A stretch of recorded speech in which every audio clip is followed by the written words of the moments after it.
her head was starting to stick out. I slept through like almost her entire head coming out of me. Welcome back to our channel, K4L. Today I'm going to talk about my labor and delivery story. To start, it was a 3-day process. I started having contractions on a Friday, early morning on a Friday, and I had contractions from that Friday until Sunday when I gave birth. They started off like really light. I thought it was just Braxton Hicks, but apparently it wasn't. So I kind of just shrugged it off, but I was still on edge a little bit because I wasn't sure and it was really close to my due date. I told Caleb, my boyfriend slash baby daddy, that I might be going into labor just so he could be aware in case I had to go to the hospital or whatever. He was kind of anxious. He was in school. Again, I'm online school. So I got sent home from the hospital again. I stayed for a couple hours at the hospital, maybe 1 or 2. So I went home and it was still pretty early. I got home and I just kind of tried to sleep as much as I could, which wasn't a lot because I was hurting. But I got home from the hospital because they said I wasn't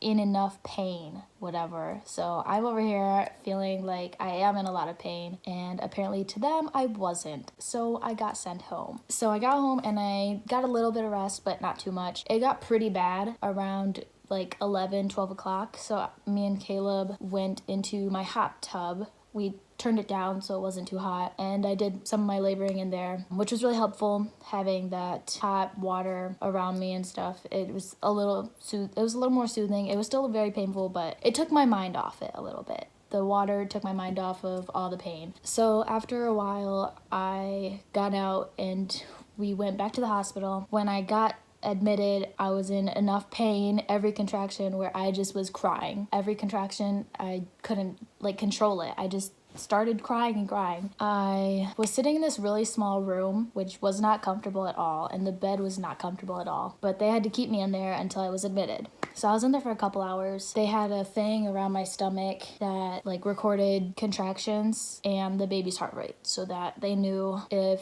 things were okay or if the baby was getting stressed out, which she wasn't, which was good. I got admitted into a room after laboring in that room for what felt like ever. Caleb and my mom were with me in the room the whole time, and so I got my own room and the bed was not any better. I got this medicine which helps your contractions not be as painful for like 2 hours right before I got the epidural. So when I got the epidural, I didn't really feel it. It was really easy for me personally getting the epidural because I don't know, I didn't feel it and I wasn't worried about it. I just kind of went with the flow. The doctors and everything, they were pretty nice to me. I didn't really get any negative vibes from people. Once I got the epidural, it was just smooth sailing from there. I didn't feel any of my contractions and I got a decent amount of sleep, but the nurses kept having to come in and check on me every so often, so I did have to get woken up for that. So it was getting really late. I kept telling the one doctor that I feel pressure, but I didn't know if I had to push. She told me that I would know when I had to push. I never had a baby before. I don't know what it's gonna feel like when I need to push. I'm just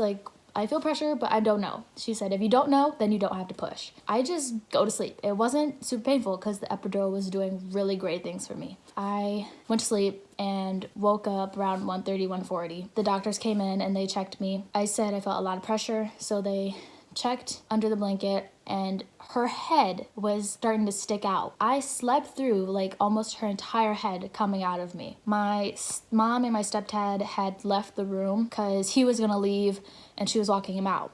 And right when she walked back in, they were saying how they saw her head. And Caleb was just waking up, so he just got to see it. They pulled the blanket over, saw the baby's head, and told me to sit up and push. So I sat up and I just gave one push for 1 second, and she just slid right out. Really easy. I didn't feel it at all. She just came right out, perfectly fine, perfectly healthy baby. They took her, dried her off a little bit, and then put her on my chest. It was a crazy thing, crazy feeling. You never expect how you're gonna feel, how you're gonna react to seeing your baby's face, but it's precious. It's an amazing moment, and it's gonna be hard to forget. But after that, they put her in the little, I don't know what you call it, bassinet maybe. They weighed her and they measured her. She was 6.5 pounds and 18 inches long. So she's a pretty small baby. She was in the 19th percentile for size when she was in me. So she was pretty small. So they finished weighing her and measuring her, and she stayed in there, and I got taken to my own like recovery room,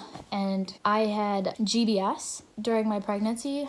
Well, near the end of it, me and her were supposed to stay for like 48 hours after, just so that they could check on Ariana and make sure she was doing okay and didn't get like anything. Yeah, so she didn't get anything. I got to leave at 36 hours, so on a Monday. I got to leave the day after, I think, and it took a while because I had to do paperwork and pack everything up and change and whatnot. It was just felt like a long process, but I got to leave, put Ariana in her car seat, and then we took her home to my house. And yeah, so that's pretty much it. It was something else.